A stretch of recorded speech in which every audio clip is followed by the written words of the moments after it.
നമശിവായ. നമസ്കാരം. ഗീത ഹൃദയത്തിലേക്ക് എല്ലാ മിത്രങ്ങൾക്കും സ്വാഗതം. സദാശിവസമാരംഭാം ശങ്കരാചാര്യമധ്യമാം അസ്മദാചാര്യപര്യന്താം വന്ദേ ഗുരുപരമ്പര. ജ്ഞാന കർമ്മ സന്യാസ യോഗത്തിൻ്റെ 13-ാം ശ്ലോകം വരെയാണ് നാം ശ്രദ്ധിച്ചത്. ഇതിൽ ചാതുർവർണ്ണയത്തെക്കുറിച്ച് ഭഗവാൻ പറയുന്ന ഭാഗമാണ് നാം ശ്രദ്ധിച്ചുകൊണ്ടിരുന്നത്.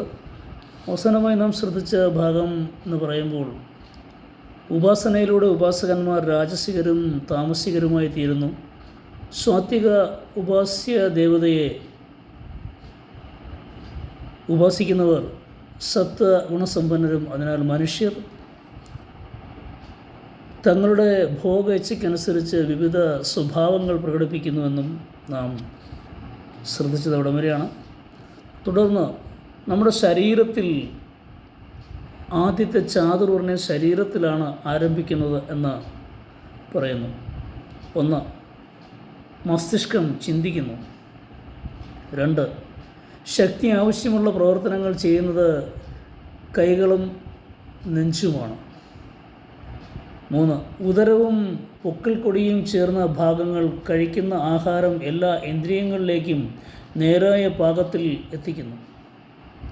4. പാദങ്ങൾ നമ്മുടെ ശരീരത്തെ ആകമാനം താങ്ങി നിർത്തുകയും കർമ്മങ്ങൾ അനുഷ്ഠിക്കുന്നവന് സഹായിക്കുകയും ചെയ്യുന്നു.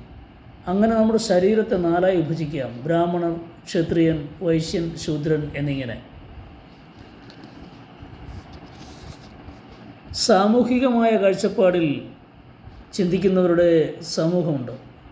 അവർ ബ്രാഹ്മണരാണ്.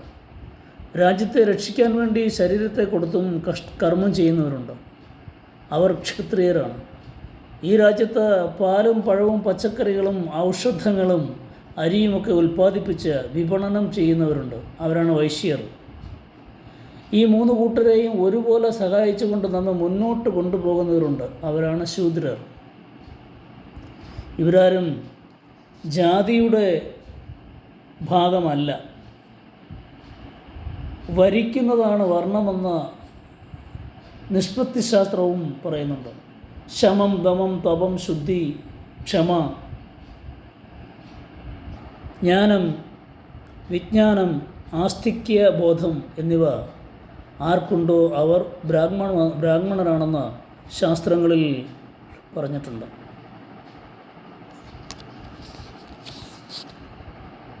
ക്ഷത്രിയർക്കാകട്ടെ ശൗര്യം, തേജസ്, ധൈര്യം, ദക്ഷത, യുദ്ധത്തിൽ നിന്ന് പിന്തിരിഞ്ഞ് ഓടാതിരിക്കൽ, ദാനം,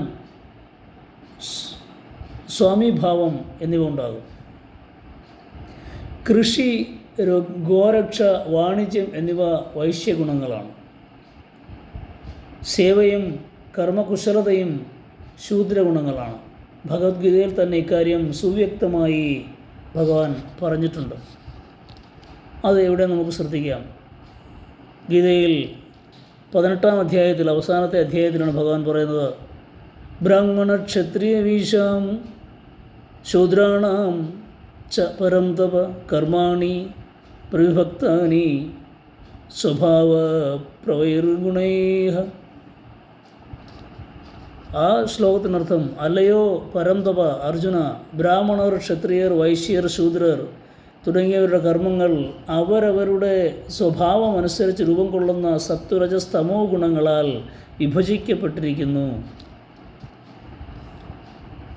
ഗീതയിലെ ചാതുർവർണ്ണ്യമെന്ന് തുടങ്ങുന്ന ശ്ലോകം 18-ാം അധ്യായത്തിലെ 41 മുതൽ 48 വരെയുള്ള ശ്ലോകങ്ങളുമായി ചേർത്ത് പഠിക്കേണ്ടതാണ്.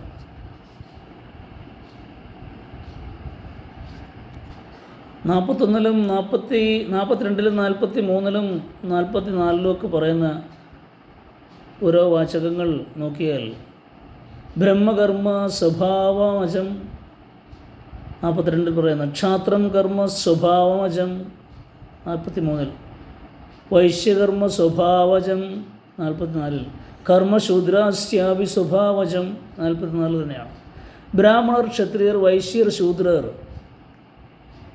എന്നിവരുടെ കർമ്മങ്ങൾ സ്വഭാവജം അഥവാ ജന്മന സിദ്ധമായ ഗുണമെന്നാണ് അർത്ഥം.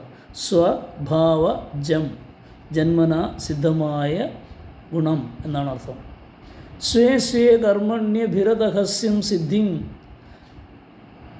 ലഭതേ നരഹ. മനുഷ്യനെ തൻ്റെ സ്വാഭാവിക കർമ്മങ്ങളിൽ താൽപ്പര്യപൂർവ്വം ഏർപ്പെടുത്തിയാൽ പരമസിദ്ധിയെ കൈവരിക്കുന്നു എന്നർത്ഥം. സ്വഭാവ നിയമം കർമ്മ കുർവന്നാപ്നോതി കിൽബിഷം ഗീതയിൽ 18-ാം അധ്യായത്തിൽ 47-ാം ശ്ലോകത്തിൽ പറയുന്നതാണ്. സ്വഭാവ നിയമം പ്രേരിതനായ കർമ്മം ചെയ്താൽ പാപം വന്നു ചേരുന്നില്ല. സഹജം കർമ്മ കൗന്ദേയ സദോഷമപിന തജ്യേത്. സ്വഭാവ നിയതമായ കർമ്മം ദോഷമാർന്നത് ആണെങ്കിൽ കൂടി ത്യജിക്കരുത്. എന്നാൽ തപശക്തി കൊണ്ട് വിശ്വാമിത്രനെ പോലെ തൻ്റെ വർണ്ണത്തിന് മാറ്റം വരുത്താൻ കഴിയും. സ്വകർമ്മം ജ്ഞാനത്തിലൂടെയാണ് പക്വമാക്കേണ്ടത്. അതിന് അറിവ് വേണം. അറിവെന്ന അർത്ഥം വരുന്നത് പദമാണ് വേദശബ്ദത്തിൻ്റെ മൂലം. വേദം പഠിക്കുന്നതിലൂടെ അറിവ് ആർജിക്കാൻ കഴിയുന്നു. എന്നാൽ ജാതി ബ്രാഹ്മണ്യം കടന്നു വന്നതോടെ വേദപഠനം അന്യവർണ്ണങ്ങൾക്ക് വിലക്കി. തൽഫലമായി അവർക്ക് വേദപഠനം നടത്താൻ കഴിയാതെ വരികയും ജാതി സമ്പ്രദായം ആരംഭിക്കുകയും ചെയ്തു. ഇത് ഭാരത സംസ്കാരത്തിനേറ്റ വലിയ ആഘാതമായി. തുടർന്നുള്ള ഭാഗം നമുക്ക് അടുത്ത ദിവസം ശ്രദ്ധിക്കാം.